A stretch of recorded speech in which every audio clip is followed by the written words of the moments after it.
아저씨, 제 동생 좀 묻어주세요. 새벽 3시 차가운 국도에서 얇은 옷만 걸친 채 10살 아이가 죽어가는 동생을 안고 있었습니다. 7년 전 아내와 딸을 뺑소니로 잃은 서태규 회장은 그날도 사고 현장을 찾았다가 이 아이들을 발견했죠.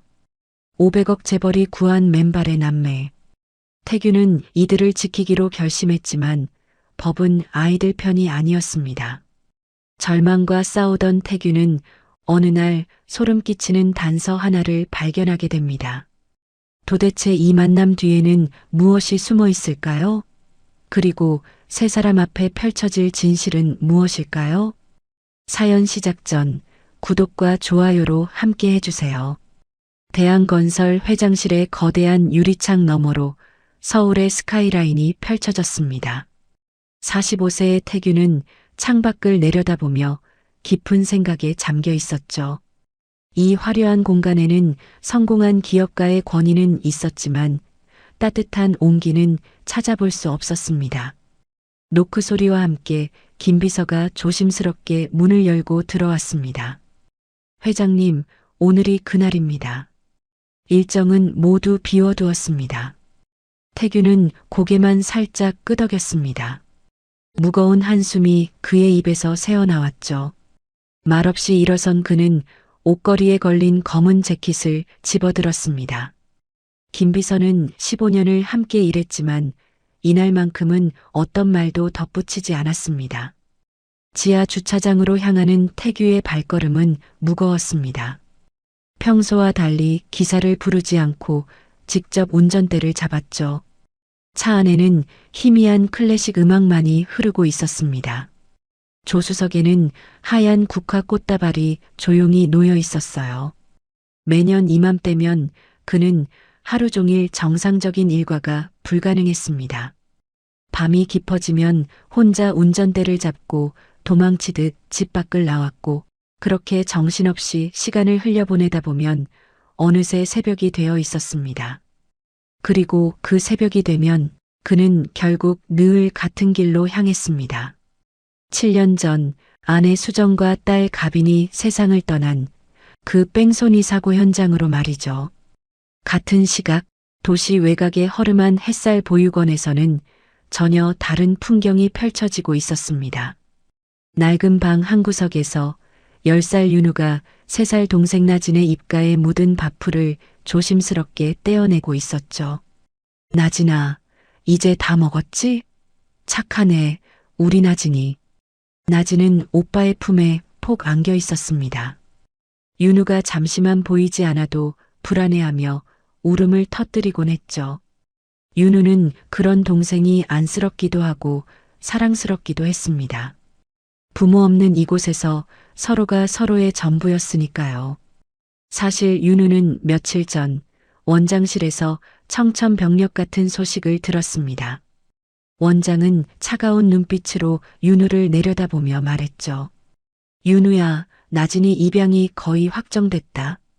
좋은 집이야. 부잣집이고. 윤우의 얼굴이 하얗게 질렸습니다. 저는요? 저도 같이 가는 거죠? 너는 못 가. 나이가 많아서 안 데려간대. 동생이라도 좋은 곳으로 가는 거니 좋게 좋게 생각해. 원장의 말투에는 한치의 망설임도 없었습니다. 사실 그 입양 가정은 햇살 보육원에 거액의 후원금을 약속했고 자금난에 시달리고 있는 원장에게는 그것이 동아줄이었죠. 윤우는 가슴이 찢어지는 것 같았지만 나진을 위해 억지로 미소를 지었습니다. 저녁이 되자 나진을 무릎에 앉히고 속삭였죠. 나진아, 이제 맛있는 것도 많이 먹을 수 있는 좋은 곳으로 갈 거야. 오빠가 항상 응원할게. 하지만 뒤돌아서는 순간 윤우의 눈에서는 뜨거운 눈물이 흘러내렸습니다. 나진은 입양이 뭔지 정확히 알지 못했지만 본능적으로 오빠와 헤어진다는 사실을 감지했습니다. 그날부터 밥을 거부하기 시작했죠. 밤마다 오빠 가지 마. 라고 울부짖으며 악몽에 시달렸습니다. 급기야 고열이 오르고 구토를 하며 시름시름 앓기 시작했어요. 윤우는 나진의 이마를 만져보고 깜짝 놀랐습니다. 불덩이처럼 뜨거웠죠. 허겁지겁 원장실로 달려갔습니다. 원장님, 나진이가 너무 아파요. 열이 펄펄 끓어요. 병원 좀 보내주세요. 원장은 서류를 보던 고개도 들지 않았습니다. 감기야. 약 먹이고 재워. 원장님, 진짜 위험해 보여요. 제발요. 입양 앞두고 병원 기록 남으면 취소된다고. 쓸데없는 소리 하지 말고 나가. 원장의 고함에 윤우는 어쩔 수 없이 물러났습니다. 하지만 시간이 지날수록 나진의 상태는 악화되었죠. 의식이 흐릿해지고 숨소리가 가빠졌습니다. 다른 직원이 앰뷸런스를 부르려 했지만 원장은 후원금이 날아간다며 막았습니다. 윤우는 직감했습니다. 이대로 있으면 나진이 죽을 거라고. 그날 밤 모두가 잠든 새벽 3시 윤우는 결심했죠. 축 늘어진 나진을 자신의 얇은 겉옷으로 꽁꽁 감쌌습니다. 3살 아이지만 10살 윤우에게는 버거운 무게였어요. 그래도 이를 악물고 등에 업었습니다. 나진아, 조금만 참아. 오빠가 꼭 살려줄게. 떨리는 다리에 힘을 주고 보육원 뒷문을 빠져나왔습니다. 어둠 속으로 두 아이는 사라졌죠. 늦가을의 국도는 차갑고 적막했습니다. 윤우는 나진을 조금이라도 더 따뜻하게 하려고 자신의 옷을 벗어 덮어주었습니다. 얇은 옷만 간신히 걸친 채 맨발로 아스팔트를 달렸죠. 발바닥이 까지고 피가 났지만 멈출 수 없었습니다. 가로등 불빛 하나 없는 어두운 길을 조금만 더 라고 되뇌며 걸었습니다. 몇 시간이 지났을까요? 윤우의 체력은 완전히 바닥났습니다. 더 이상 한 발짝도 움직일 수 없었죠. 국도 가드레일 옆에 주저앉아 나진을 꼭 끌어안았습니다. 나진은 이미 숨을 제대로 쉬지 못하고 있었어요. 바로 그 시각 태규는 7년 전 사고 현장에 도착했습니다. 매년 이 시간, 이 장소를 찾아왔죠. 가드레일 앞에 국화를 내려놓고 눈을 감았습니다.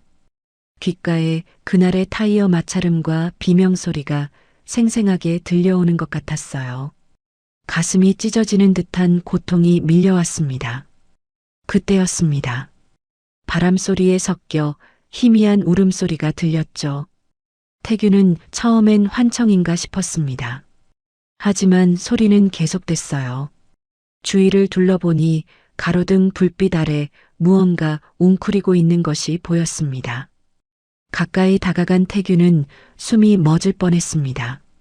거의 벌거벗은 아이가 또 다른 작은 아이를 끌어안고 있었죠.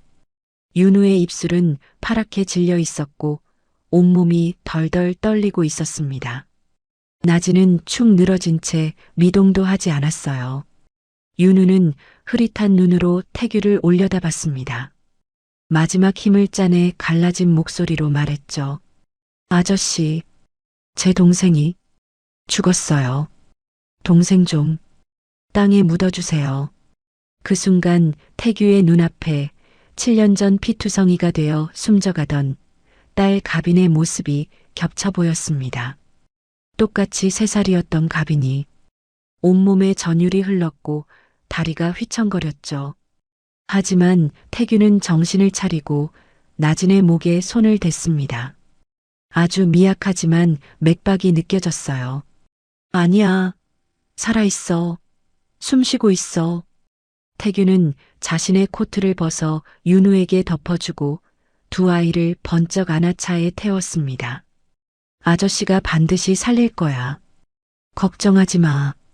119에 신고했지만 한시가 급했습니다. 태규는 엑셀을 끝까지 밟았습니다. 칠흑 같은 도로를 미친 듯이 질주했죠. 뒷좌석에서 윤우는 나진의 차가운 손을 꼭 잡은 채 소리 없이 눈물을 흘렸습니다. 그때는 몰랐습니다. 이 밤의 만남이 세 사람의 인생을 송두리째 흔들어 놓게 될 줄은요. 야간 응급실은 차가운 공기로 가득했습니다. 소독약 냄새가 코를 찔렀고 천장에 매달린 응급등의 빨간 불빛이 쉴 새 없이 번쩍거렸죠. 간호사들의 다급한 발걸음 소리가 복도에 울려 퍼졌고 곳곳에서 들려오는 생체 신호 모니터의 날카로운 삐삐 소리가 귓전을 때렸습니다. 그 모든 소리와 냄새, 빛들이 뒤섞여 정신을 쏙 빼놓는 혼란스러운 공간이었어요. 의료진이 나진을 이동식 침대에 실었습니다. 작은 몸이 하얀 시트 위에서 더욱 작아 보였죠. 의사가 나진의 눈꺼풀을 들어 올리고 청진기로 가슴 소리를 들으며 빠르게 상태를 파악했습니다. 심각한 탈진의 영양 결핍입니다. 심리적 충격으로 인한 쇼크까지 왔어요. 서둘러. 의사의 외침에 간호사들이 일사불란하게 움직였습니다. 수액 봉투를 준비하고 산소 마스크를 가져오며 분주하게 뛰어다녔죠. 나진의 작은 손에 주사바늘이 꽂히고 투명한 관을 통해 약물이 주입되기 시작했습니다. 의료진과 함께 나진이 처치실 안으로 사라졌고 육중한 문이 쾅 소리를 내며 닫혔습니다. 그 문이 닫히는 소리를 듣는 순간 태규의 눈빛이 얼어붙었습니다. 온몸에 피가 역류하는 듯한 차가움이 등줄기를 타고 올라왔죠. 7년 전 바로 이 병원에서 피투성이가 된 아내 수정과 딸 가빈이 저 문 너머로 실려 들어갔던 그날의 기억이 그를 덮쳐왔습니다. 지금 서 있는 이곳, 그때와 똑같은 병원 특유의 소독약 냄새가 났습니다. 복도에 줄지어 놓인 플라스틱 의자들, 형광등 불빛 아래 복도도 그때처럼 차갑고 스산했죠. 태규의 귓가에 7년 전 자신의 처절한 목소리가 환청처럼 겹쳐 들려왔습니다. 제발 살려만 주세요. 제발 우리 아내랑 내 딸 좀 살려주세요. 그때의 절망과 무력감이 파도처럼 밀려왔습니다. 머리가 핑 돌았고 다리에 힘이 풀렸죠. 현기증을 느끼며 벽을 짚고 겨우 몸을 지탱했습니다. 이마에는 식은땀이 송글송글 맺혔어요. 태규가 과거의 공포와 싸우는 동안 윤우는 응급실 대기 의자 끝에 위태롭게 쭈그리고 앉아 있었습니다. 온몸이 새파랗게 질려 있었죠. 눈물과 콧물로 범벅이 된 얼굴을 닦지도 못한 채 작은 두 손을 꼭 쥐고 비비며 덜덜 떨고 있었습니다. 입술은 파랗게 변해 있었고 이를 딱딱 부딪히는 소리가 작게 들렸어요. 정신을 차린 태규가 떨고 있는 윤우를 발견했습니다. 아이의 처참한 모습에 가슴이 미어졌죠. 말없이 다가가 자신이 입고 있던 정장 외투를 윤우의 작은 어깨에 조심스럽게 덮어주었어요. 윤우는 갑작스러운 따뜻함에 놀라 고개를 들었습니다. 초점 없던 눈에 서서히 빛이 돌아왔죠. 기어들어가는 목소리로 말했어요. 감사합니다. 태규는 잠시 윤우를 내려다보다가 조심스럽게 아이 옆에 앉았습니다.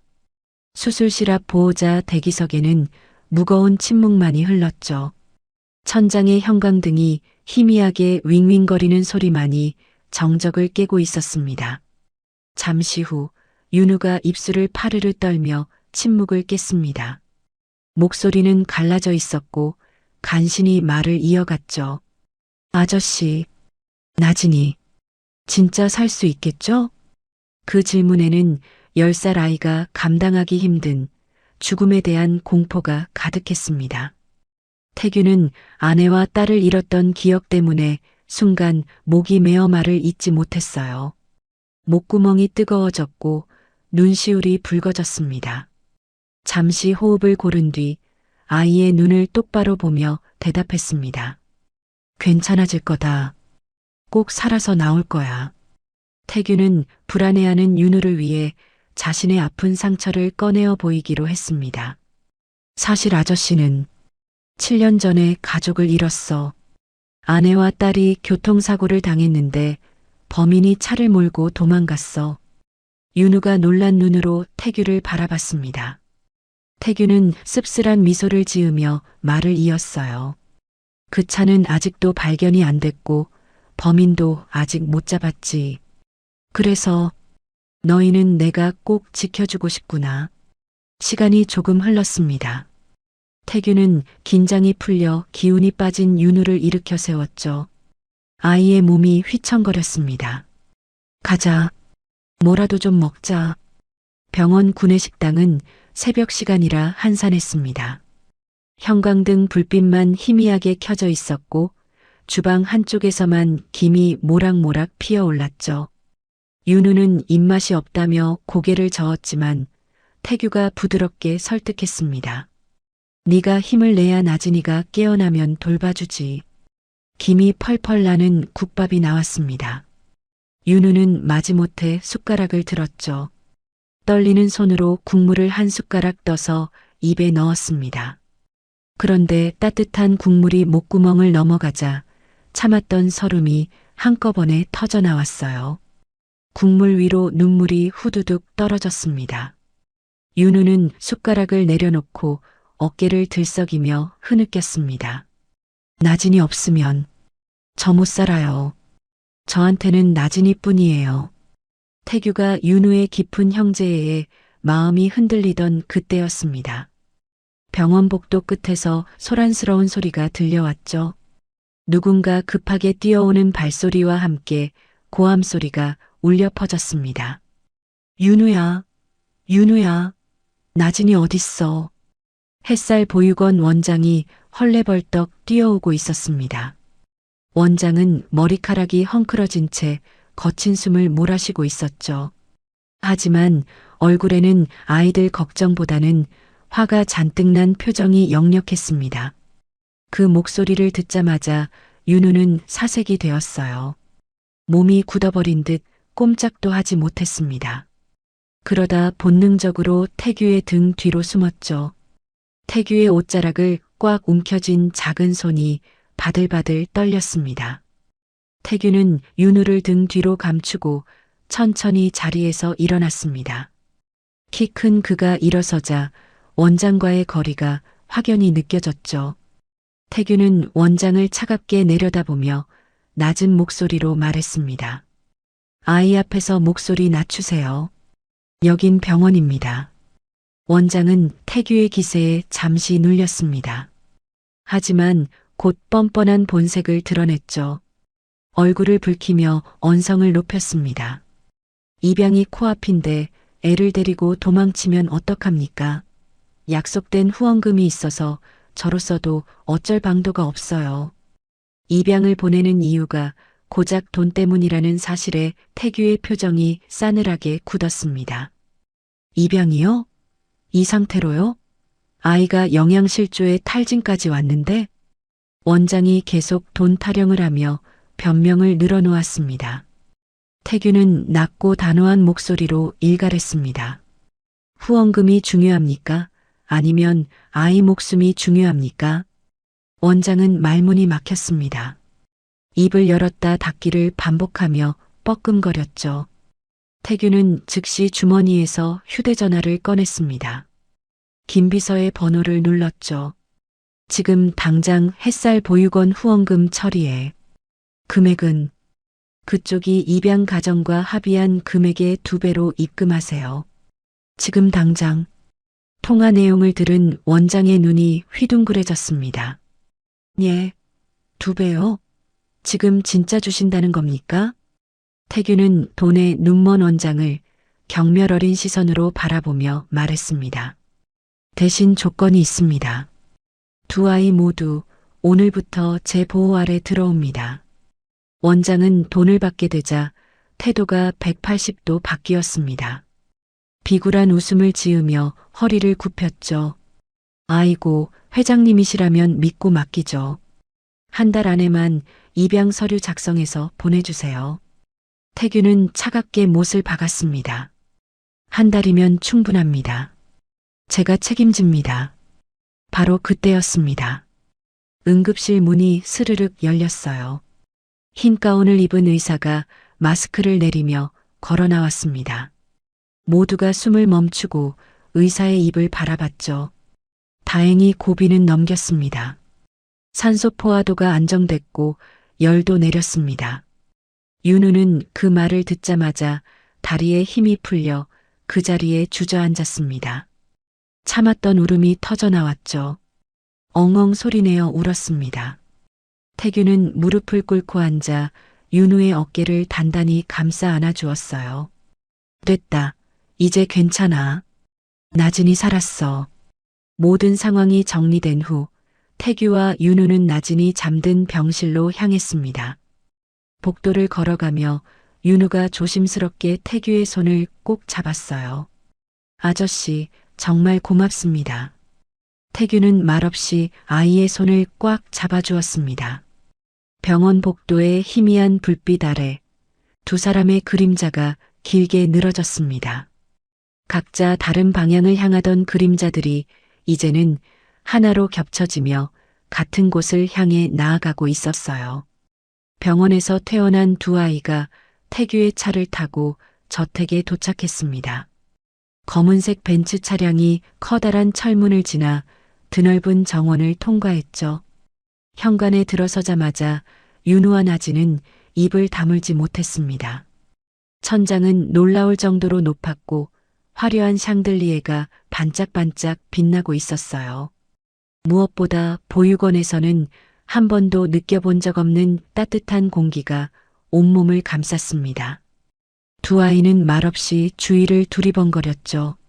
태규가 아이들을 2층 방으로 안내했습니다. 문을 열자 넓은 방이 나타났어요. 푹신한 침대가 2개 나란히 놓여 있었고 포근한 이불이 깔끔하게 정리되어 있었습니다. 옷장 안에는 아이들을 위해 준비된 새 잠옷이 걸려 있었죠. 나진이 조심스럽게 침대에 앉아보았습니다. 그러자 몸이 푹 꺼지는 푹신함에 놀라 까르르 웃음을 터뜨렸어요. 오빠, 여기 구름 같아. 윤우는 이 모든 호사가 믿기지 않는 듯 조심스럽게 이불을 만져보았습니다. 부드러운 촉감이 손끝에 전해졌죠. 보육원의 딱딱한 마룻바닥 위 얇은 담요가 전부였던 아이에게는 꿈만 같은 일이었습니다. 나진은 따뜻한 환경에서 놀라울 정도로 빠르게 건강을 회복했습니다. 며칠 만에 창백했던 얼굴에 혈색이 돌았고 밥그릇을 싹싹 비우며 맛있다고 방긋 웃었죠. 제 나이 또래의 밝은 모습을 되찾아가고 있었습니다. 윤우는 처음엔 이곳이 낯설어 경계심을 보였습니다. 밤이면 나진을 꼭 끌어안고 문을 바라보며 잠들곤 했죠. 하지만 태규가 서툴게 직접 식사를 챙겨주고 아이들이 잠들 때까지 문 밖을 지켜주는 등 세심한 배려를 보이자 조금씩 마음의 문을 열기 시작했습니다. 일주일이 지났습니다. 폭풍 전야와도 같은 짧지만 강렬한 평온이 저택을 감쌌죠. 윤우는 여전히 밤마다 습관처럼 나진을 꼭 껴안고 잤지만 생활에 적응하면서 악몽을 꾸는 빈도가 현저히 줄어들었습니다. 잠든 윤우의 표정도 한결 편안해 보였어요. 어느 날 저녁 태규가 퇴근길에 사온 아이들의 새 옷을 입혀보았습니다. 윤우에게 파란색 스웨터를 입혀보며 툭 던지듯 어색하게 말했죠. 이 색깔이 너한테 참 잘 어울리는구나. 윤우는 쑥스러운 듯 고개를 숙였지만 그 말에 담긴 온기의 안도감을 느꼈습니다.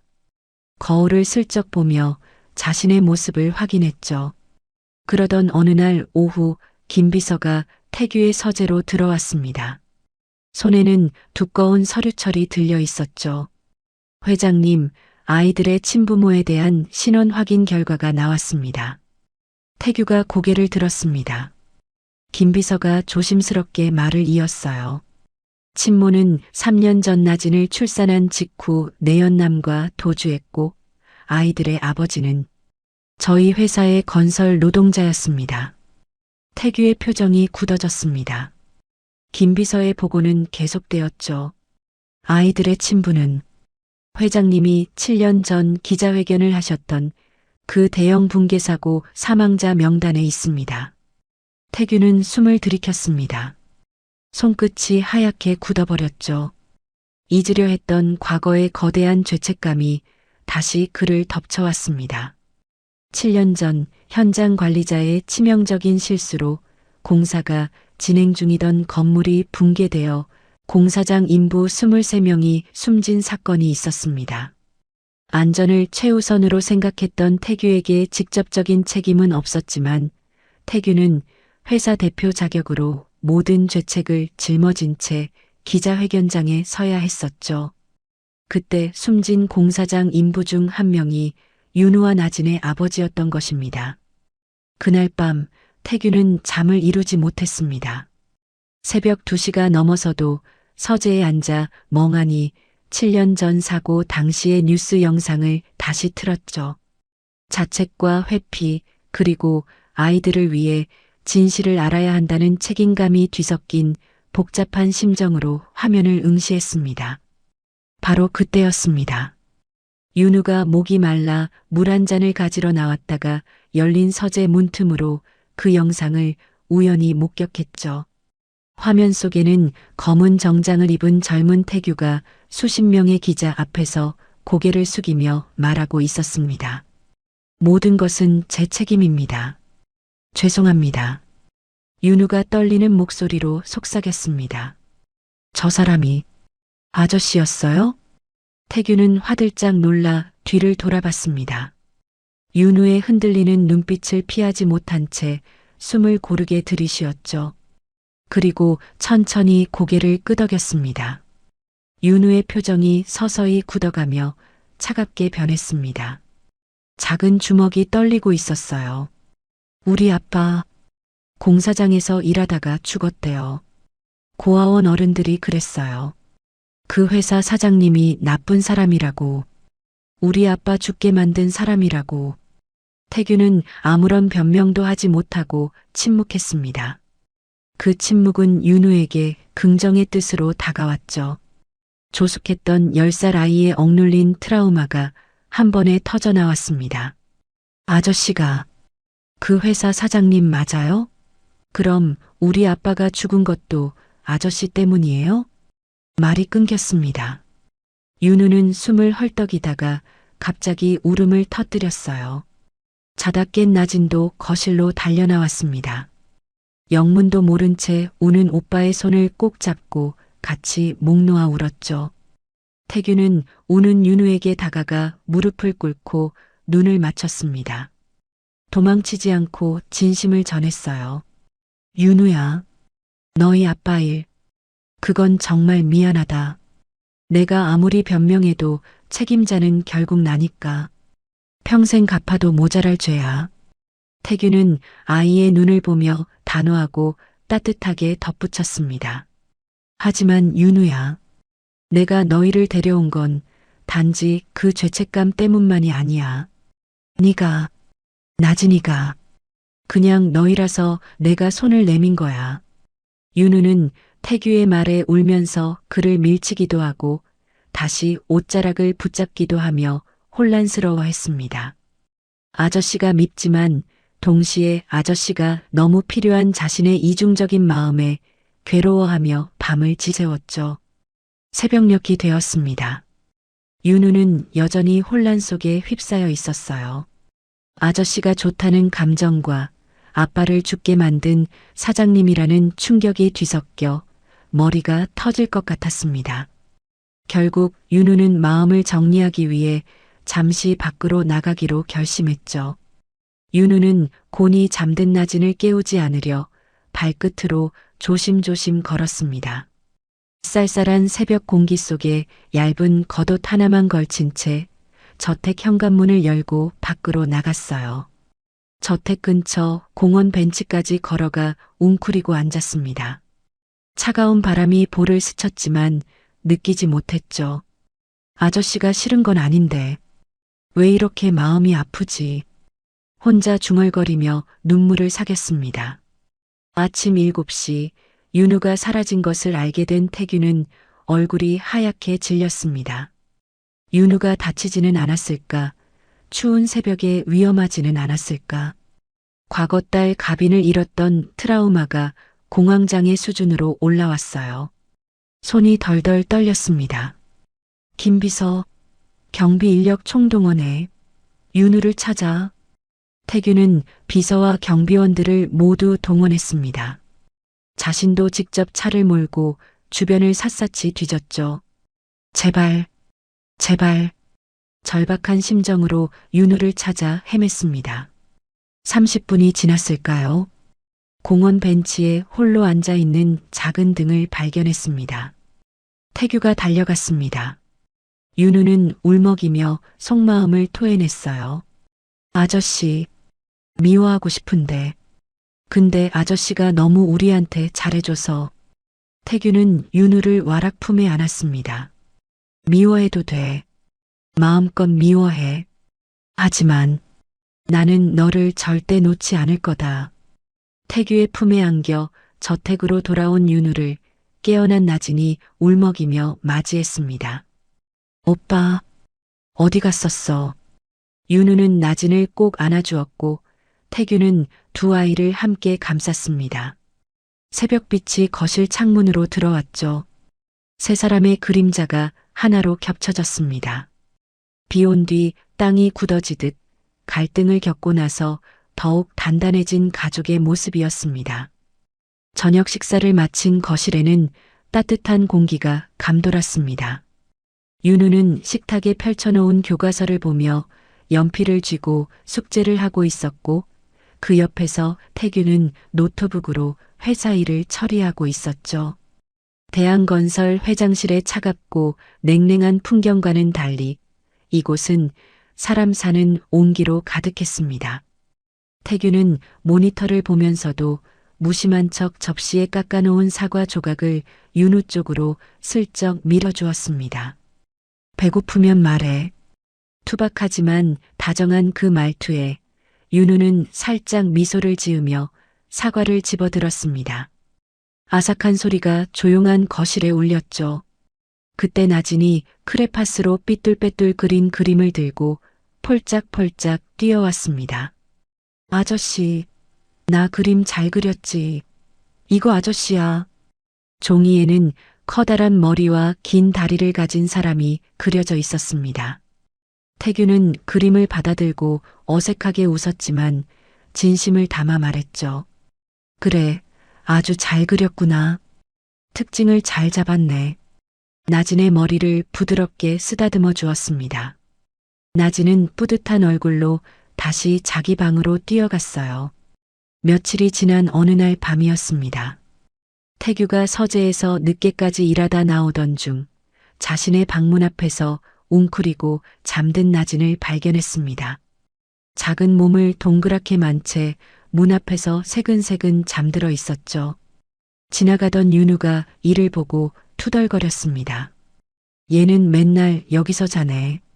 하지만 윤우의 표정은 한없이 부드러웠습니다. 익숙한 솜씨로 담요를 가져와 동생에게 조심스럽게 덮어주었죠. 그 모습을 지켜보던 태규는 가슴 한구석이 찌릿했습니다. 조용한 숨소리, 아이들의 체온, 이 모든 것이 너무나 소중하게 느껴졌어요. 그동안 잊고 살았던 행복이 바로 이것이었구나 싶어 울컥했습니다. 아침 식탁에서 셋이 함께 밥을 먹는 것이 이제는 제법 자연스러웠습니다. 나진이 태규의 숟가락을 챙겨주며 물었죠. 아저씨, 오늘도 밥 같이 먹을 거지? 태규가 미소를 지으며 대답했습니다. 그래, 나진이랑 밥 먹고 힘내서 아저씨 돈 많이 벌어올게. 출근 준비를 하며 태규가 윤우에게 부탁했습니다. 윤우야, 학교 다녀와서 나진이 좀 잘 부탁한다. 윤우는 고개를 끄덕였습니다. 누군가에게 맡겨진다는 불안감이 아니라 가족으로서 역할을 받았다는 책임감에 처음으로 깊은 안정감을 느꼈죠. 그날 밤 윤우는 침대에 누워 천장을 바라보며 혼잣말을 했습니다. 아저씨랑 있으면 그냥 좋아. 여기서 평생 이렇게 같이 살고 싶다. 윤우의 마음이 단순한 생존 본능에서 태규에 대한 깊은 애착으로 완전히 옮겨갔음을 보여주는 순간이었습니다. 하지만 평화로운 날들은 오래가지 못했습니다. 며칠 뒤 저녁 경비 직원이 태규에게 인터폰으로 보고했죠. 회장님, 집 앞에서 어떤 여자가 한참 서성이길래 제가 누구시냐고 물었더니 꽁지가 빠지게 도망가더라고요. 경비원의 설명에 따르면 그 여자는 은은하게 풍겨오는 술 냄새와 싸구려 향수 냄새가 뒤섞여 머리가 아플 지경이었고 새빨간 립스틱을 바르고 있었다고 했습니다. 퀭한 눈에 불안한 손짓을 하고 있었다고요. 길 잃은 사람이겠지. 태규는 대수롭지 않게 넘기려 했지만 마음 한구석이 이유 없이 찝찝하고 불길했습니다. 저택 밖 어둠 속에서 거대한 대문을 멀리서 바라보는 여자의 실루엣이 있었습니다. 그 시선에는 먹잇감을 노리는 야수 같은 탐욕이 번들거리고 있었죠. 며칠이 더 지났습니다. 날이 어둑해질 즈음 정문 인터폰이 요란하게 울렸어요. 경비가 평소와 달리 매우 긴장한 목소리로 보고했습니다. 회장님, 그때 그 여자가 자기가 윤우와 나진이 생모라고 소리소리 지르며 난리를 칩니다. 태규의 표정이 굳어졌습니다. 현관을 나서자 대문 앞에는 허름한 차림의 여자가 서 있었죠. 헝클어진 머리는 아무렇게나 휘감아 묶었고 입술에 립스틱은 번져 있었습니다. 옷은 낡았지만 눈빛만은 형형하게 살아있었어요. 최정인이었습니다. 그녀는 태규와 마주하자 떨리는 척 연기를 시작했지만 그녀의 눈동자는 쉴 새 없이 태규의 고급 옷과 저택의 화려한 조경 주차된 외제차를 훑고 있었습니다. 모성이 아니라 철저한 계산을 품은 눈빛이었죠. 저, 윤우, 나진이 엄마예요. 회장님이 우리 애들 데리고 계시다면서요? 그녀의 목소리에는 아이들에 대한 안부나 걱정보다는 상대가 돈 많은 회장이라는 것에 대한 탐색과 기대감이 묻어났습니다. 태규가 아이들을 불러오자 최정희는 곧바로 감정 연기에 돌입했습니다. 윤우야, 세상에 이렇게 컸네? 엄마가 얼마나 찾았는데. 과장되게 울먹이며 다가왔지만 그녀의 손은 전혀 떨리지 않았습니다. 윤우는 친모를 보자마자 반가움이 아닌 공포에 질려 몸을 움찔하며 뒤로 물러섰죠. 나진은 본능적으로 오빠의 등 뒤로 숨어 바들바들 떨었습니다. 최정인이 윤우의 머리에 손을 얹으려 하자 윤우가 소스라치게 놀라며 피했습니다. 아이들의 얼굴에는 혼란과 두려움이 동시에 떠올랐죠. 최정희는 아이들의 거부 반응에도 아랑곳하지 않고 거짓말을 늘어놓기 시작했습니다. 엄마가 그땐 너무 힘들었어. 너희 먹여 살릴 자신이 없어서 너네 잘 살라고 이 악물고 떠났던 거야. 너희 아빠가 그렇게 일찍 가버릴지 몰랐지. 그녀가 눈물을 훔치는 척하는 순간에도 시선은 태규의 반응을 살피고 집안 현관 너머의 값비싼 장식품들을 훑고 있었습니다. 처음부터 끝까지 철저한 연기였죠. 최정희는 윤우를 안는 척하며 태규에게는 들리지 않게 낮고 섬뜩한 목소리로 윤우의 귀에 속삭였습니다. 윤우야, 엄마 금방 다시 올 거니까 그때 엄마 말 잘 들어야 한다. 알았지? 그 말은 아이에게 죄책감과 혼란, 그리고 거부할 수 없는 무언의 압박을 동시에 주는 독한 말이었습니다. 윤우는 얼어붙은 채 아무 말도 하지 못하고 입술만 깨물었어요.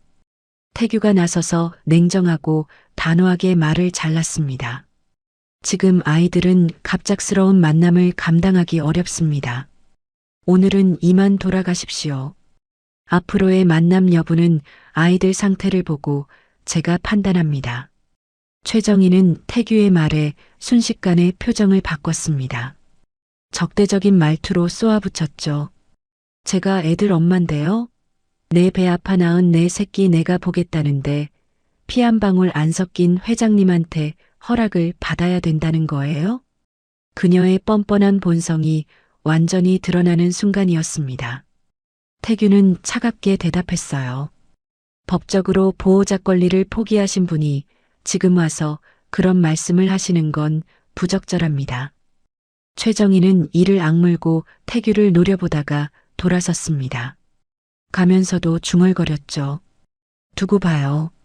내가 가만히 있을 사람처럼 보이나. 그날 밤 윤우는 잠을 이루지 못하고 뒤척였습니다. 낮에는 악몽을 꾸는 듯 잠꼬대를 했어요. 싫어. 아줌마 싫어. 문틈 사이로 이를 지켜보는 태규의 표정이 굳어졌습니다. 평온했던 일상에 균열이 생기기 시작했음을 직감했죠. 이제 시작이군.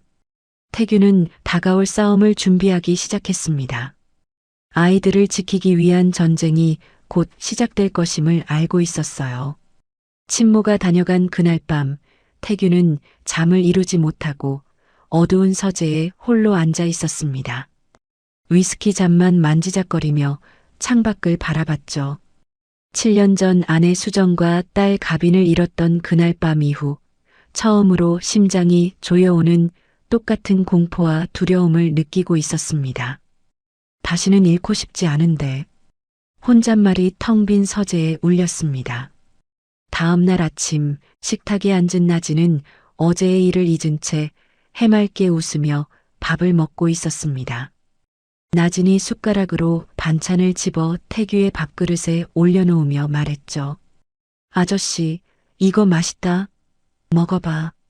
그 평온한 모습을 보는 태규의 얼굴은 오히려 딱딱하게 굳어졌습니다. 이 웃음을 내가 지키지 못할 수도 있다는 생각에 목이 메어왔어요. 눈치 빠른 윤우가 태규의 어두운 표정을 읽고 수저를 멈췄습니다. 아저씨, 혹시 무슨 일 있어요? 태규는 애써 입꼬리를 올리며 대답했습니다. 아니야, 회사 일이 좀 바빠서 그래. 하지만 흔들리는 눈빛은 감추지 못했습니다. 태규는 불안감을 해소하기 위해 직접 햇살 보육원을 찾아갔습니다. 원장은 태규를 보자마자 난처한 표정을 지었죠. 사무실로 들어가 문을 닫은 원장이 깊은 한숨을 내쉬었습니다.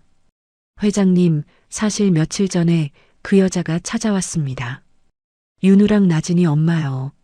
내 애들 서류 내놓으라며 고래고래 소리를 지르고 난동을 부렸어요. 양심도 없지.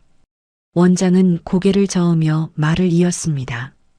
회장님, 저도 돕고 싶지만 법적으로 친모가 나타나서 양육 의지를 보이면 저희 같은 기관은 아무런 권한이 없습니다. 친권이 살아있으니까요. 태규는 책상을 내리치며 항변했습니다. 나진이 태어나자마자 집 나갔던 여자입니다. 원장님도 아시잖아요. 윤우는 몰라도 나진이는 그 여자가 자기 엄마인 줄도 모릅니다.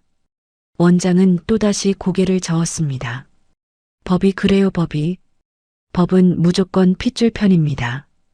애들 밥을 쫄쫄 굶기거나 뭐 확실하게 이 여자가 애들 학대했다 이런 거면 모를까요? 절박해진 태규는 회사로 돌아와 전담 로펌의 변호사들을 긴급 소집했습니다. 대한건설 최고층인 45층 회의실에 대한민국에서 손꼽히는 변호사들이 모였지만 그들의 반응은 냉소적이었죠. 현행법상 친모가 돌아오면 친권과 양육권은 자동으로 부활합니다. 막을 방법이 없습니다. 수석 변호사의 말에 태규가 호소했습니다. 아이들이 친모를 두려워하고 거부한다. 이게 증거가 안 됩니까? 변호사는 단호하게 선을 그었습니다. 단순한 정서적 거부감은 법정에서 증거로 채택되기 어렵습니다. 신체적 학대나 명확한 방임의 물적 증거가 없다면 회장님이 승소할 확률은 제로에 가깝습니다. 회의실이 무거운 정적에 잠겼습니다. 태규는 의자 팔걸이를 부서질 듯 움켜쥔 채 턱을 떨었어요. 자신이 가진 돈과 권력으로도 법이라는 거대한 벽 앞에서는 아이 하나 지킬 수 없다는 무력감에 깊은 절망을 느꼈습니다. 다음 날 오후 태규의 저택 대문 앞에서 최정인이 그를 기다리고 있었습니다. 그녀에게서는 싸구려 향수 냄새와 퀴퀴한 술 냄새가 섞여났고 표정에는 비열한 웃음이 걸려 있었죠. 회장님, 저도 사람인데 내 새끼 보고 싶은 건 당연하잖아요. 근데 제가 형편이 어려워서 직접 키우기보단 회장님이 돈 좀 쓰시면 서로 편하지 않겠어요? 태규가 무시하려 하자 최정희는 본색을 드러냈습니다. 제가 조사를 좀 해봤는데 회장님 회사랑 집 주소는 물론이고 김비서 이름까지 다 알겠더라고요. 뭐 우리 애들한테 해코지할 생각은 없지만 사람이 궁지에 몰리면 무슨 짓을 할지 모르잖아요. 소름 끼치는 미소를 지으며 협박을 이어갔습니다. 그때 마당에 나와 있던 나진을 본 최정희는 나진에게 다가가 나진의 얼굴 바로 앞에서 짝 하고 큰 소리로 박수를 쳤습니다. 어우, 깜짝이야. 누굴 닮아서 이렇게 겁이 많아? 엄마가 누군지도 몰라. 나진이 자지러지게 울음을 터뜨렸습니다. 윤우가 달려와 동생을 감싸며 소리쳤죠. 하지 마세요. 저리 가요. 최정희는 그 모습을 보며 재밌다는 듯 낄낄거렸습니다. 그녀는 태규에게 다가와 낮게 속삭였습니다. 간단해요. 매달 1,000만 원씩 보내세요. 내가 낳아줬으니까 그 정도 보답은 받아야죠. 돈만 주면 아이들 깨끗하게 포기할게요. 태규는 분노에 차 단호하게 거절했습니다. 아이들을 물건 취급하며 흥정하지 마십시오. 나는 당신 같은 사람의 더러운 협박에 절대 응하지 않습니다. 최정희는 얼굴을 굳히며 말했습니다. 후회하실 거예요, 회장님. 그녀가 돌아선 뒤 태규는 멀어지는 뒷모습을 보며 불길한 예감에 휩싸였습니다. 몇 주가 지났습니다. 태규 앞으로 법원 등기가 도착했죠. 1차 양육권 소송의 결과였습니다. 판결문을 펼친 태규의 얼굴이 창백해졌어요. 피청구인 친모에게 특별한 결격 사유가 없으므로 임시 양육권을 친모에게 부여한다. 변호사가 옆에서 말했습니다. 예상된 결과입니다. 친모에게 정과나 학대 기록이 없어서 법원이 손을 들어줄 수밖에 없습니다. 태규는 판결문을 쥔 채 바닥으로 무너져 내렸습니다. 결국 그날이 왔습니다. 집행관과 경찰, 그리고 최정인이 아이들을 데려가기 위해 저택으로 들이닥쳤죠. 윤우는 상황을 파악하고 울음을 참으려 입술을 깨물었지만 결국 터져나오는 눈물을 막지 못했습니다. 아저씨, 저희 안 가면 안 돼요? 제가 잘못했어요. 저 진짜 말 잘 들을게요. 윤우가 태규에게 매달렸습니다. 나진은 공포에 질려 바닥에 누워 손발을 버둥거렸어요. 싫어. 아저씨랑 있을 거야. 저 아줌마 싫어. 아이의 비명이 저택을 가득 채웠습니다. 최정희는 우는 아이들을 억지로 잡아 끌며 뻔뻔하게 웃었습니다. 얘들아, 엄마랑 가야지. 남의 집에서 떼쓰면 못 써. 그녀의 눈은 웃고 있었지만 아이들의 팔을 잡은 소나기 힘은 거칠기 짝이 없었습니다. 태규는 경찰의 제지로 아이들에게 다가가지 못한 채 끌려가는 두 아이를 향해 떨리는 목소리로 외쳤습니다. 윤우야, 나진아, 아저씨가 꼭 다시 데리러 갈게. 조금만 기다려. 아저씨가 반드시 찾아갈게. 두 아이는 울부짖으며 강제로 차에 실려갔습니다. 차 문이 닫히고 엔진 소리가 멀어져 갔죠. 태규는 차가운 도로 위에 무릎을 꿇고 앉아 손으로 얼굴을 감쌌습니다. 아이들의 울음소리가 멀어질수록 태규의 손끝에서 모든 온기가 빠져나갔습니다. 행복이라는 이름의 작은 세계가 너무나 가볍게 부서졌어요. 한참을 그렇게 있던 태규가 천천히 눈물을 닦으며 고개를 들었습니다. 그의 눈빛은 서늘하게 빛났죠. 진짜 싸움은 이제부터야. 텅 빈 저택에 돌아온 태규는 서재로 향했습니다. 책상 위에는 아이들이 그린 그림이 놓여 있었어요. 나진이 그린 세 사람이 손을 잡고 있는 그림이었죠. 태규는 그 그림을 가슴에 품었습니다. 무너진 행복을 되찾기 위한 전쟁이 시작되고 있었습니다. 최정희는 울부짖는 아이들을 강제로 차에 태워 재혼한 남자의 집으로 데려갔습니다. 차가 멈춘 곳은 도시 외곽의 낡고 허름한 다세대 주택이었죠. 페인트가 벗겨진 건물 외벽과 녹슨 철제 계단이 을씨년스러운 분위기를 자아냈습니다. 윤우와 나진은 낯선 풍경에 잔뜩 겁을 먹고 서로의 손을 꼭 잡은 채 떨고 있었어요. 태규 아저씨의 따뜻한 저택과는 너무나도 대조적인 곳이었습니다. 현관문을 열자마자 코를 찌르는 술 냄새와 찌든 담배 냄새가 훅 끼쳐왔습니다. 거실은 발 디딜 틈 없이 더러웠죠. 바닥에는 빈 맥주캔과 배달 음식 봉지들이 아무렇게나 널브러져 있었고 구석구석에는 담배꽁초로 가득한 재떨이가 놓여 있었습니다. 한때는 베이지색이었을 소파는 이제 얼룩투성이가 되어 원래 색을 알아볼 수 없을 지경이었어요. 거실 소파에는 재혼한 남자 신창민이 TV 앞에 발을 올린 채 맥주를 마시고 있었습니다. 게임기 조작음만 요란하게 울리는 삭막한 공간이었죠. 윤우와 나진은 들어가지도 못한 채 현관 구석에 쭈뼛쭈뼛 서 있었습니다. 나진은 오빠의 옷자락을 생명줄처럼 잡고 놓지 않았어요. 고사리 같은 손가락이 하얗게 질려 있었습니다. 신창민이 게임을 하다 말고 아이들을 힐끗 보더니 첫마디를 던졌습니다. 뭐야, 진짜 데려왔네? 이거 진짜 돈 되는 것들 맞아? 아이들을 생명체가 아닌 돈벌이 수단으로만 보는 그의 태도가 적나라하게 드러났습니다.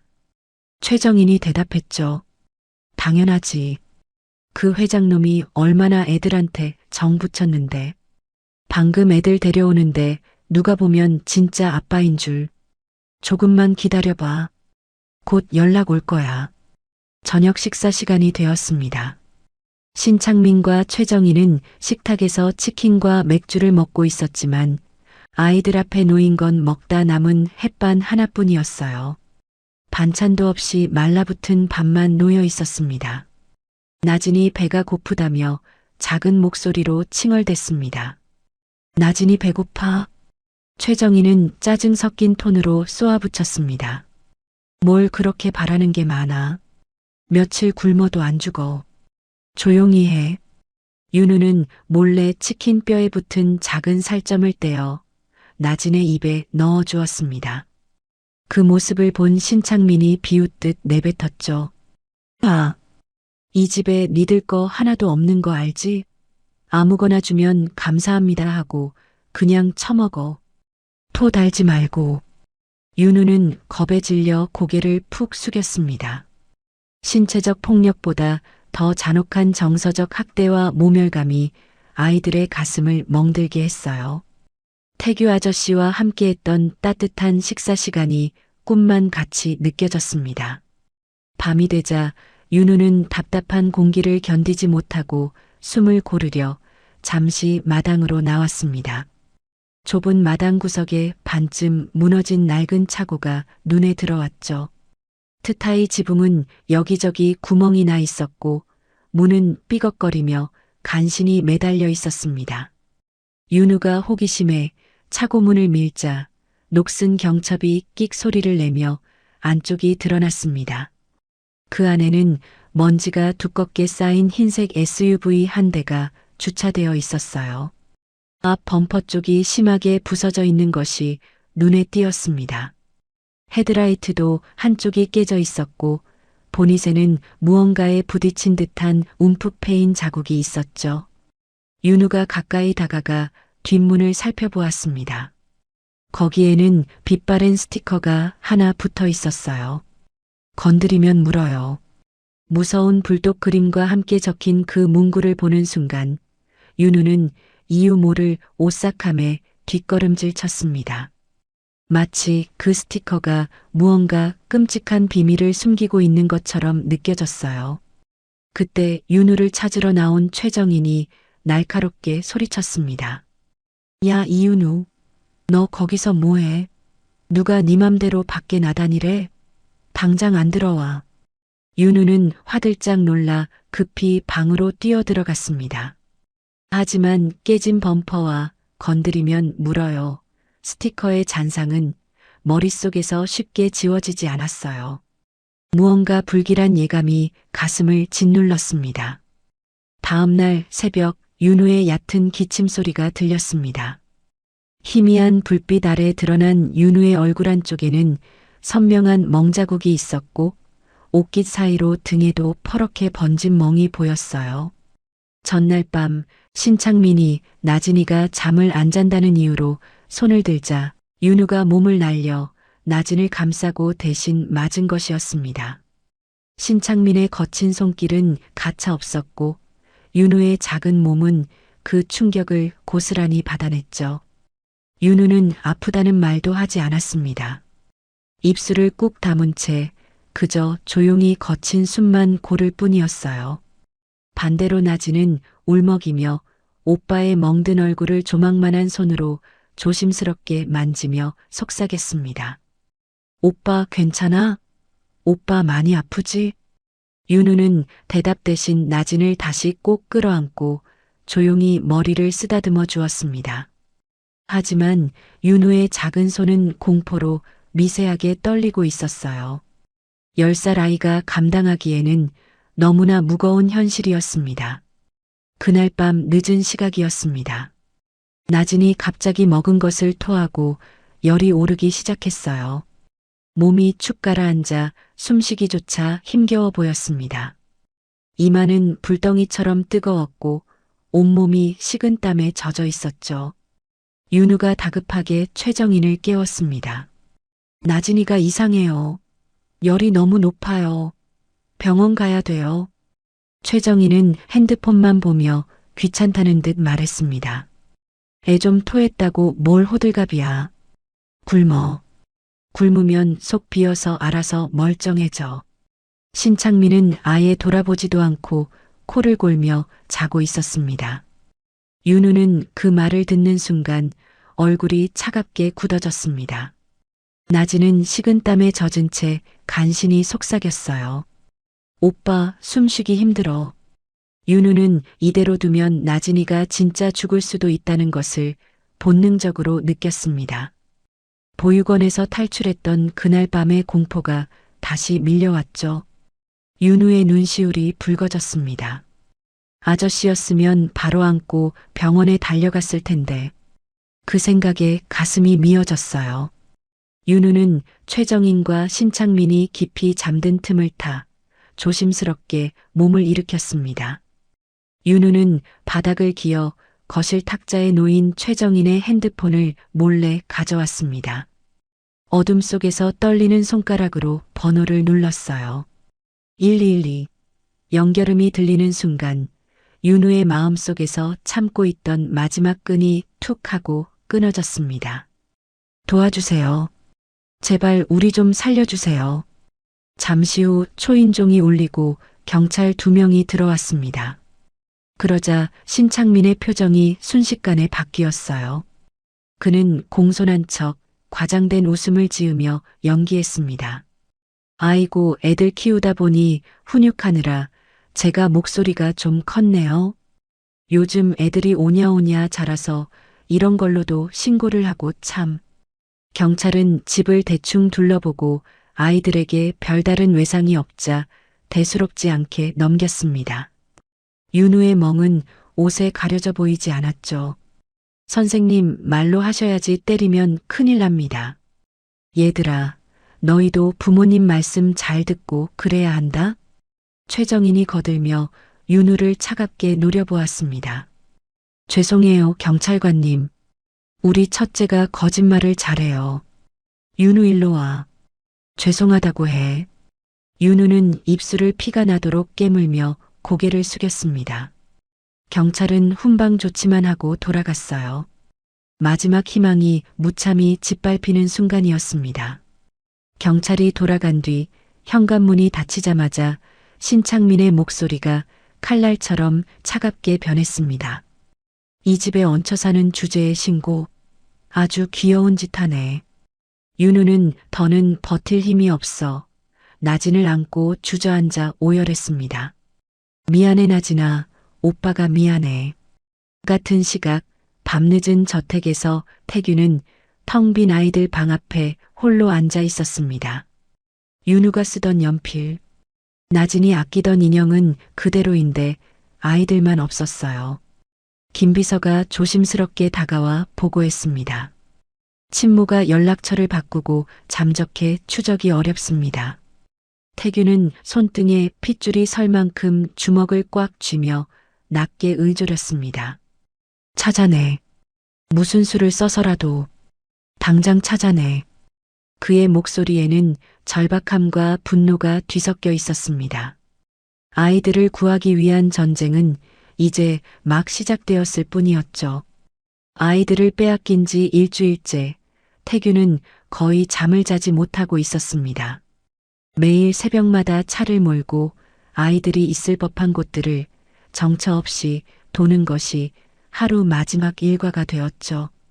경비실 앞, 햇살 보육원 근처, 그리고 집과 집 사이를 잇는 국도변을 하염없이 순찰했습니다. 검은색 세단이 텅 빈 도로를 유령처럼 떠돌았어요. 태규는 핸들을 잡은 손에 힘을 주며 혼잣말을 했습니다.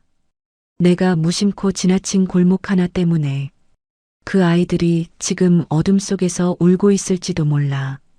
그는 김비서에게 자신의 실시간 위치를 공유하며 혹시 모를 구조 상황에 대비해 신경을 곤두세우고 있었습니다. 조수석에는 담요와 물, 그리고 아이들이 좋아하는 과자가 항상 준비되어 있었죠. 언제 아이들을 만날지 모른다는 희망 하나로 버티고 있었습니다. 같은 시각 신창민의 집이었습니다. 술에 취한 신창민은 거실 소파에 골아떨어져 코를 골고 있었고 최정희는 화장실 문을 열어둔 채 누군가와 시끄럽게 통화하며 웃고 있었어요. 낄낄대는 웃음소리가 집안에 울려 퍼졌습니다. 그래, 그 회장놈이 곧 연락해 올 거야. 내가 지금 완전 잠적해 있거든. 적당한 타이밍에 애들 데리고 찾아가야지. 지금쯤 엄청 똥줄 타고 있을걸? 애들이 이 꼴이니까 돈 줄 수밖에 없지 뭐. 윤우는 이 틈을 놓치지 않았습니다. 일주일 동안 기회만 엿보던 그는 겁에 질린 나진의 귀에 대고 작게 속삭였어요. 나진아, 지금 아니면 우리 진짜 죽을지도 몰라. 오빠 믿지? 소리 내지 말고 따라와. 나진은 무서웠지만 오빠의 손을 꼭 잡고 고개를 끄덕였습니다. 작은 손이 차갑게 떨리고 있었죠. 윤우는 현관 쪽으로 가며 화장실에 있는 최정인을 향해 태연하게 거짓말을 했습니다. 엄마, 아저씨가 쓰레기 좀 버리고 오라는데요. 10살 아이가 살기 위해 짜낸 필사적인 기지였습니다.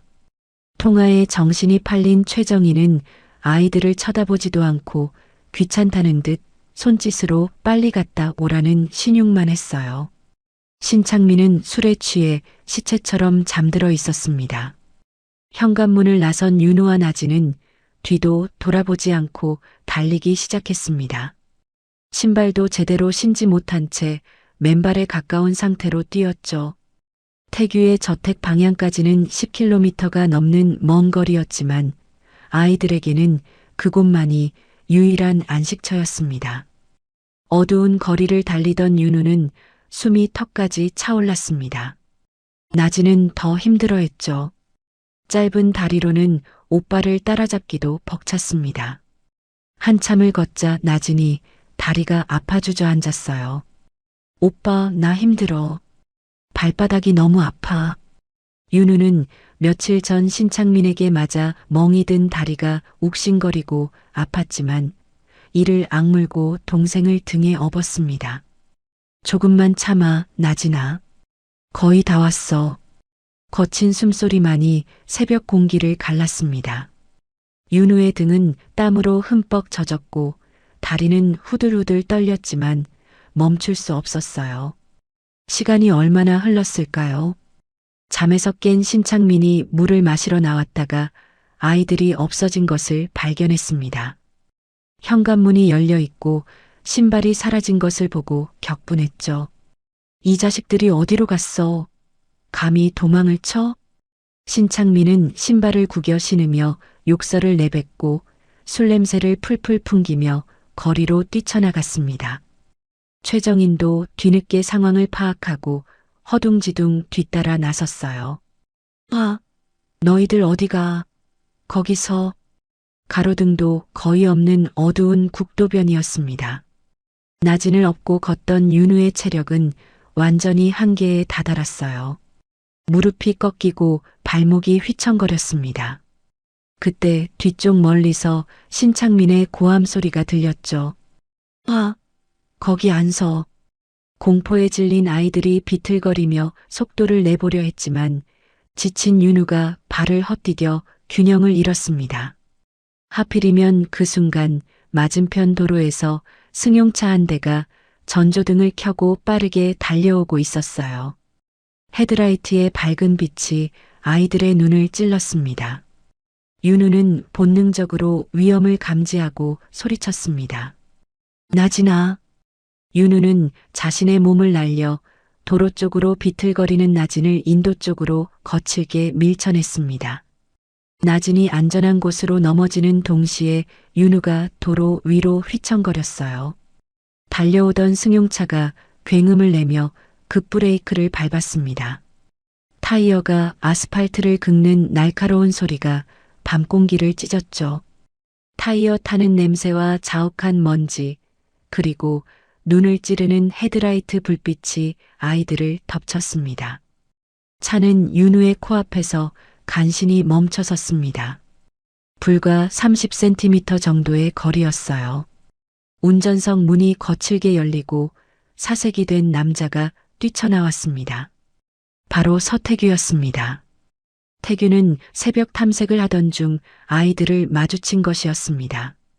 태규는 헤드라이트 불빛 아래 주저앉은 아이들을 확인하고 심장이 멎는 듯한 충격을 받았습니다. 또 눈앞에서 잃을 뻔했어. 태규의 손이 주체할 수 없이 떨렸습니다. 다리에 힘이 풀려 휘청거렸죠. 나진은 울음을 터뜨렸습니다. 아저씨, 무서워, 안아줘. 윤우는 놀라움과 안도감에 태규를 보자마자 긴장이 풀려 그 자리에 주저앉아 오열했습니다. 아저씨, 저희 아저씨네 집에 가고 싶어요. 제발 데려가 주세요. 태규는 달려가 두 아이를 동시에 품에 껴안았습니다. 떨리는 목소리지만 단호하게 말했죠. 이제 됐어. 아저씨 왔어. 이제 아무도 너희 못 건드려. 미안하다. 늦게 와서 미안하다. 아이들의 작은 몸이 태규의 품 안에서 바들바들 떨고 있었습니다. 일주일 만에 느끼는 따뜻한 품이었어요. 그때 어둠 속에서 거친 발소리와 함께 신창민과 최정인이 헐레벌떡 뛰어왔습니다. 신창민은 상황 파악도 못한 채 윤우의 팔을 거칠게 잡아당기며 짜증을 냈죠. 야, 이 자식들아. 집에 안 들어가? 누가 마음대로 밖에 기어 나오래? 나진은 비명을 지르며 태규 뒤로 숨었고 윤우는 피가 흐르는 무릎으로 허둥지둥 태규의 바지자락을 생명줄처럼 붙잡았습니다. 신창민이 윤우를 억지로 끌고 가려 손을 뻗는 순간이었습니다. 태규가 번개 같은 속도로 그의 손목을 낚아채 비틀어 제압했어요. 으악! 신창민의 비명소리가 밤거리에 울려 퍼졌습니다. 태규는 고통스러워하는 신창민을 노려보며 지옥에서 온 듯한 낮고 서늘한 목소리로 경고했죠. 내 아이들한테 손대지 마. 그 더러운 손 한 번만 더 놀리면 부러뜨려 버린다. 그 살기에 최정희는 질겁하며 뒷걸음질 쳤습니다. 신창민도 태규의 기세에 눌려 꼼짝도 못했어요. 기에 눌린 신창민과 최정희는 욕설을 중얼거리며 도망치듯 집으로 돌아갔습니다. 태규는 그들을 쫓는 대신 즉시 김비서에게 전화를 걸어 지시했어요. 지금 내 위치에서 멀어지는 남녀가 있다. 조용히 뒤밟아서 거주지 파악해. 절대 놓치지 마. 반격을 위한 위치 확보였습니다. 이제 더 이상 당하고만 있지 않겠다는 의지였죠. 태규는 떨고 있는 아이들을 자신의 차에 태웠습니다. 따뜻한 차 안에서 윤우가 여전히 불안한 눈빛으로 물었어요. 아저씨, 진짜 우리 집으로 가는 거죠? 태규는 아이들을 뒤돌아보며 뜨겁게 대답했습니다. 그래. 이제 절대 너희들 안 보내. 절대. 약속하마. 병원 응급실에 도착했습니다. 의사는 아이들의 몸에 난 멍과 탈수 증세, 영양 결핍 상태를 확인하고 분노했죠. 이건 명백한 방임이자 정서적 학대입니다. 진단서 바로 끊어드리겠습니다. 사진도 다 찍어두겠습니다. 태규는 의사의 말을 듣는 순간 더 이상 법의 테두리 안에서 당하고만 있지 않겠다고 결심했습니다. 이전에 겪었던 무력감이 분노로 자라났습니다. 아이들을 되찾은 건 기적이야. 이제 처절하게 후회하게 해줄게. 태규는 주먹을 꽉 쥐었습니다. 이제는 잃었던 만큼 돌려줄 시간이었습니다. 나지는 병원 특실에서 안정을 취하고 있었습니다. 수액을 맞으며 새근새근 잠들어 있는 모습이 평화로워 보였죠. 태규는 윤우만 데리고 조용히 병실을 나섰습니다. 김비서가 추적해 알아낸 최정인과 신창민의 새 주소로 가기 위해서였어요. 병원에서 아이들의 학대 흔적을 확인한 후 태규의 눈빛은 이미 분노로 차갑게 가라앉아 있었습니다. 검은색 세단이 도로를 달렸습니다. 이동하는 차 안에서 태규는 윤우에게 최대한 부드럽고 조심스럽게 물었어요. 윤우야, 혹시 거기서 무섭거나 힘들었던 일이 있었니? 아저씨가 혼내려는 게 아니라 너희가 얼마나 아팠는지 정확히 알고 싶어서 그래. 태규는 보호자로서 아이의 상태를 살피는 것이자 동시에 추후 법적 대응을 위한 학대 증언을 확보하려 했습니다. 태규는 혹여나 윤우가 상처받을까 단어 하나하나 신중하게 선택했죠. 윤우는 잠시 망설이다가 작은 목소리로 고개를 끄덕였습니다. 아저씨가 때리려고 할 때 제가 나진이 막아주다가 맞았어요. 밥도 잘 안 줬고요. 나진이가 배고파서 울면 더 화를 냈어요. 태규는 끓어오르는 화를 억누르며 윤우의 손을 부드럽게 잡아주었습니다.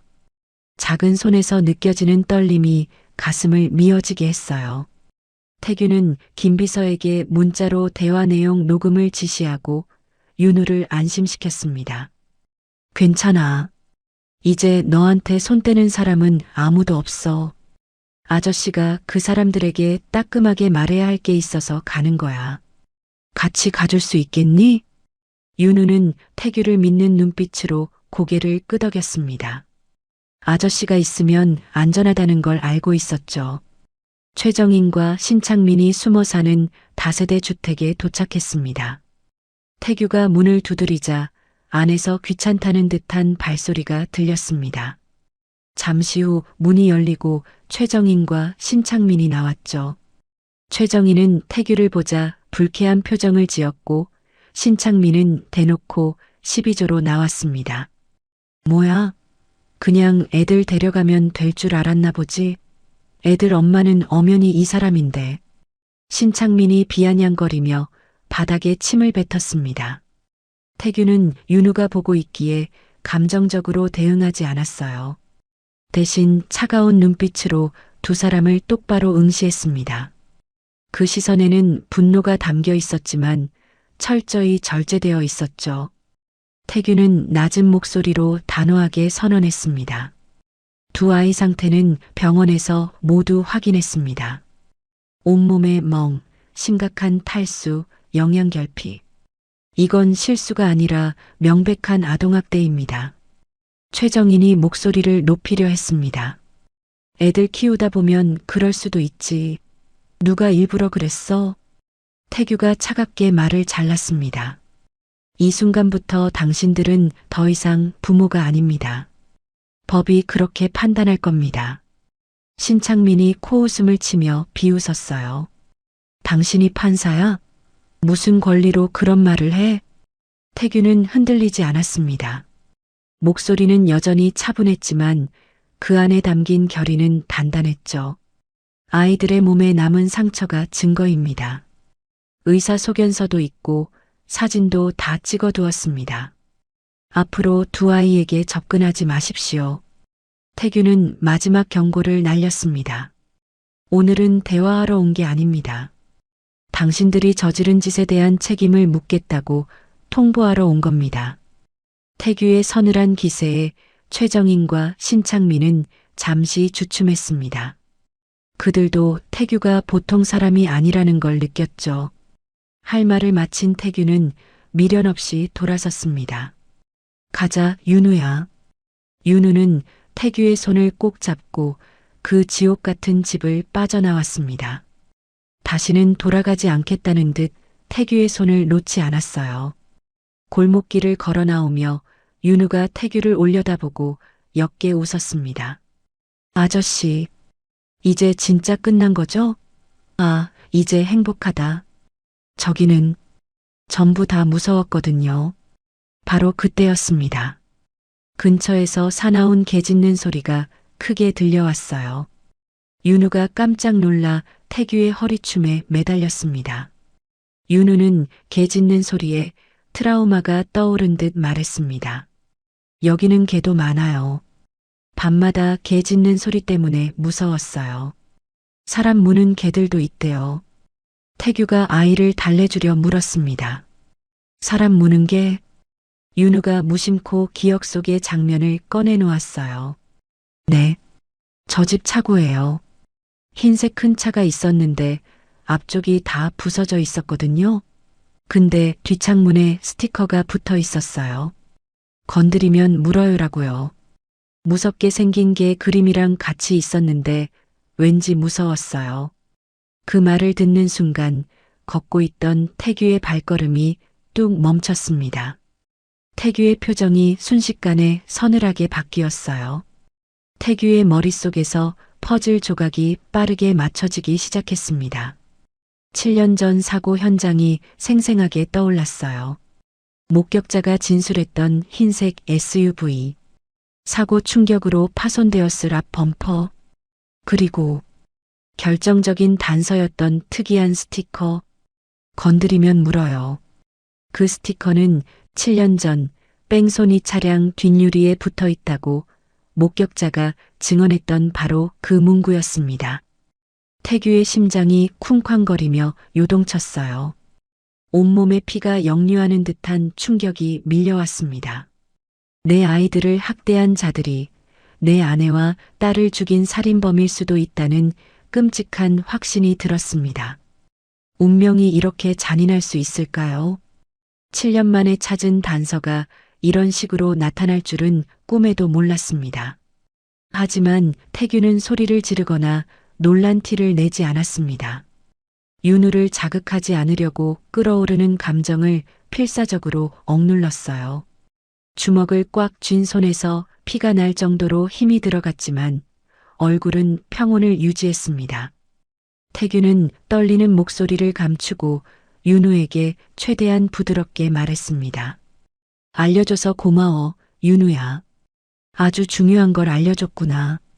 너 잘못 아니니까 걱정하지 마라. 윤우는 아저씨가 왜 그런 표정을 짓는지 이해하지 못했지만 고개를 끄덕였습니다. 태규는 아이를 차에 태운 뒤 안전벨트를 매주었어요. 차 문을 닫자마자 즉시 김비서에게 전화를 걸었습니다. 그의 눈빛은 방금 전에 온화한 보호자가 아닌 먹잇감을 문 맹수처럼 변해 있었죠. 지금 당장 확인해. 저 집 차고에 있는 흰색 SUV. 앞 범퍼 파손 흔적 확인하고 차대번호 조회해서 긴급 수배 돌려. 7년 전 그 차가 확실한지 지금 당장. 김 비서의 대답이 들렸습니다. 네, 회장님. 즉시 처리하겠습니다. 태규는 전화를 끊고 핸들을 꽉 잡았습니다.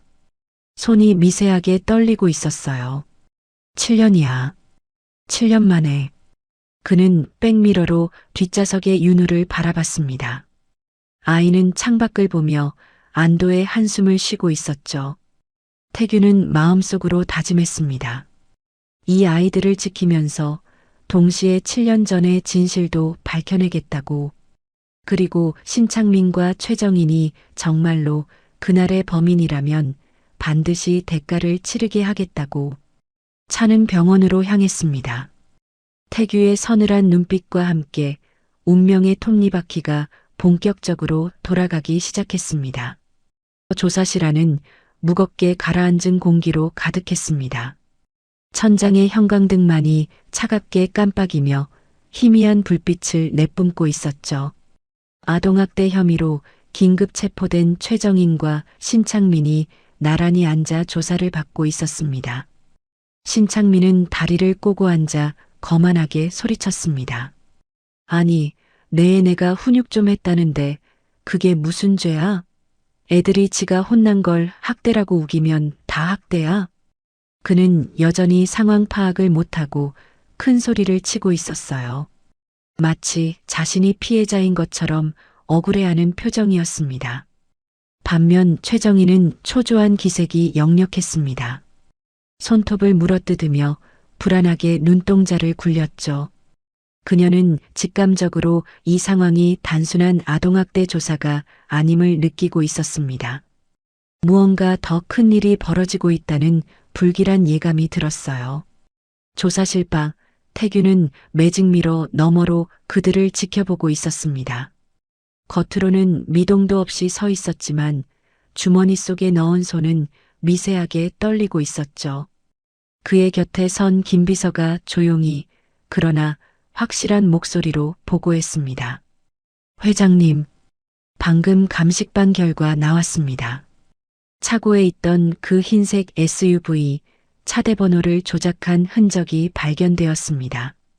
원래 번호를 조회한 결과 7년 전 사모님과 따님 사고 당시 수배되었던 그 차량이 확실합니다. 태규는 눈을 감고 깊은 숨을 들이쉬었습니다. 심장이 터질 듯 요동쳤지만 지금은 감정을 터뜨릴 때가 아니었어요. 그는 김 비서에게 짧게 고개를 끄덕였습니다. 진행해.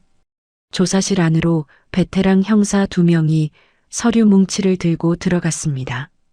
형사는 아이들의 멍든 사진과 병원 진단서를 테이블 위에 탁 하고 내려놓았죠. 형사가 날카롭게 말했습니다.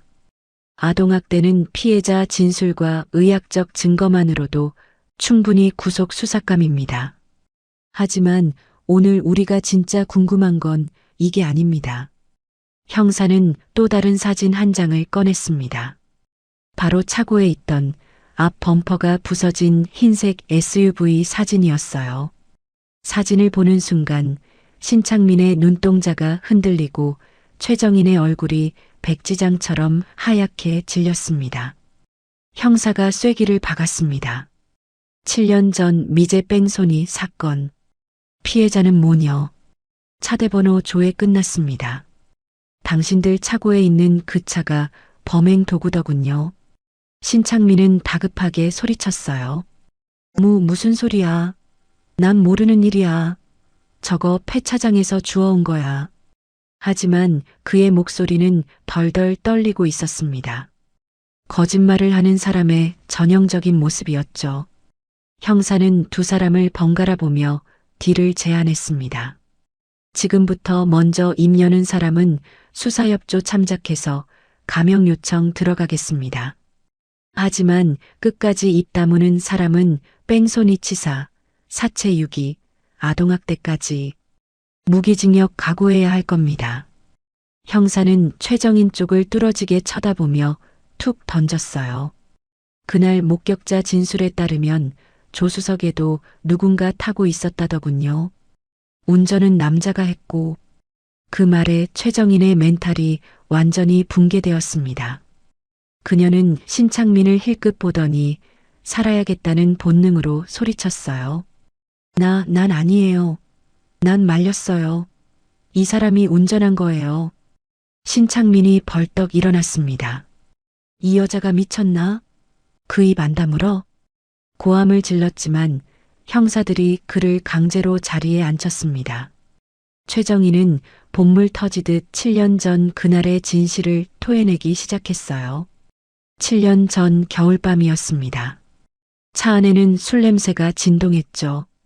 신창민은 만취 상태로 운전대를 잡고 있었고 조수석의 최정인과 돈 문제로 심하게 말다툼을 하고 있었습니다. 돈도 없으면서 왜 도박을 해? 우리 이제 어떻게 살아? 최정인이 소리치자 신창민은 홧김에 엑셀을 밟으며 과속을 했습니다. 조용히 안 해? 내가 알아서 할 거야. 전방을 보지 않고 최정인에게 소리를 지르던 그 순간이었어요.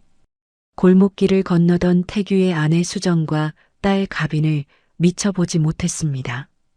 둔탁하고 끔찍한 충격음이 울렸습니다. 차가 사람을 치고도 멈추지 않고 몇 미터를 더 밀고 나갔죠. 앞 유리에 금이 가고 세상이 정지한 듯한 정적이 흘렀습니다. 최정희는 벌벌 떨며 창밖을 확인했습니다. 피를 흘리며 쓰러진 모녀가 보였어요. 그녀는 비명을 질렀죠. 어떡해. 우리 사람 쳤어. 오빠, 빨리 내려봐. 119 불러야 돼. 하지만 신창민은 공포와 술기운에 눈이 뒤집혔습니다. 창밖 너머로 주위에 아무도 없음을 확인한 그는 악마 같은 선택을 했어요. 지금 119 신고하면 나 감옥 가야 돼. 너 나 없이 살 수 있어? 아무도 못 봤어. 그냥 가. 오빠 미쳤어? 애가 있잖아. 최정인이 매달렸지만 신창민은 그녀를 밀치고 다시 엑셀을 밟았습니다. 쓰러진 모녀를 뒤로 한 채 차는 어둠 속으로 맹렬하게 도주했죠. 진술을 마친 최정인은 책상에 엎드려 오열했습니다. 난 살리고 싶었어. 그 사람 때문에 무서워서 어쩔 수 없이 도망친 거야. 이제 와서 후회해봤자 무슨 소용 있겠습니까? 형사가 감정 없는 목소리로 대꾸했습니다. 침묵으로 살인을 방조한 공범의 변명이었죠. 모든 진실이 드러나자 신창민은 발악했습니다. 아니야. 쟤가지 혼자 살겠다고 거짓말하는 거야. 증거 있어? 하지만 이미 차량 증거, 아이들의 증언, 공범의 자백까지 확보된 상태였습니다. 형사는 즉시 체포영장을 집행했어요. 신창민, 특가법상 도주치사, 사체유기 방조, 아동복지법 위반 혐의로 체포한다. 수갑이 채워지는 순간 신창민은 짐승처럼 울부짖었습니다. 이어서 형사는 최정인에게도 수갑을 채웠습니다. 최정인, 당신도 뺑소니, 방조 및 아동학대 혐의로 체포합니다. 최정인은 소리쳤어요. 내가 불었잖아. 감형해준다며. 하지만 형사들은 차갑게 그들을 끌고 나갔습니다. 누구도 그들에게 동정심을 가지지 않았죠. 조사실 밖에서 모든 과정을 지켜본 태규는 창백한 얼굴로 서 있었습니다. 김 비서가 조용히 다가왔어요. 회장님 고생하셨습니다. 태규는 창밖을 바라보다가 긴장이 풀린 듯 벽에 기대며 나지막이 내뱉었습니다. 끝낼 수 있어서 다행이다. 정말 다행이다. 눈가에는 7년간 참아왔던 눈물이 고였습니다. 아내와 딸을 잃은 그날부터 지금까지 단 하루도 잊은 적 없었던 그 고통이 이제야 조금은 위로받는 것 같았어요. 하지만 태규는 무너지지 않고 곧바로 몸을 일으켰습니다. 복수의 끝은 허무했지만 그에게는 지켜야 할 현재가 있었죠. 윤우와 나진이는 자고 있나? 병원으로 가자. 밤늦은 병원이었습니다. 태규는 나진의 병실로 들어와 소파에 불편하게 잠든 윤우를 안아 침대로 옮겨주었어요. 곤히 잠든 두 아이의 얼굴을 내려다보는 태규의 눈빛은 그 어느 때보다 깊고 단단했습니다. 태규는 잠든 아이들의 머리를 부드럽게 쓰다듬으며 속삭였습니다. 악몽은 끝났어. 앞으로 어떤 일이 있어도 내가 너희를 지켜줄게. 진실은 밝혀졌고 악인들은 심판받았습니다. 7년 동안 태규를 짓눌렀던 어둠이 걷히고 이제야 비로소 태규와 아이들의 진짜 삶이 시작되려 하고 있었어요. 운명이 준 상처를 딛고 새로운 가족으로 다시 태어나는 순간이었습니다. 몇 달의 시간이 흐른 뒤 계절이 바뀌어 따스한 봄 기운이 감돌았습니다. 벚꽃이 만개하고 거리에는 생기가 넘쳤죠. 최정인과 신창민은 1심 재판에서 뺑소니치사, 유기, 아동학대 혐의가 모두 인정되어 중형을 선고받고 수감 중이었습니다. 정의가 실현된 것이었어요. 악인들은 심판받았지만 태규에게는 아직 가장 중요한 마지막 싸움이 남아 있었습니다. 바로 아이들이 법적으로 완벽하게 태규의 품에서 살아갈 수 있도록 하는 친권 및 양육권 소송이었죠. 가정법원 법정안은 형사 재판보다는 덜 살벌했지만 아이들의 인생이 걸려 있기에 공기는 훨씬 더 무겁고 엄숙했습니다. 태규는 긴장한 표정으로 김비서, 변호인단과 함께 자리에 앉아 있었어요.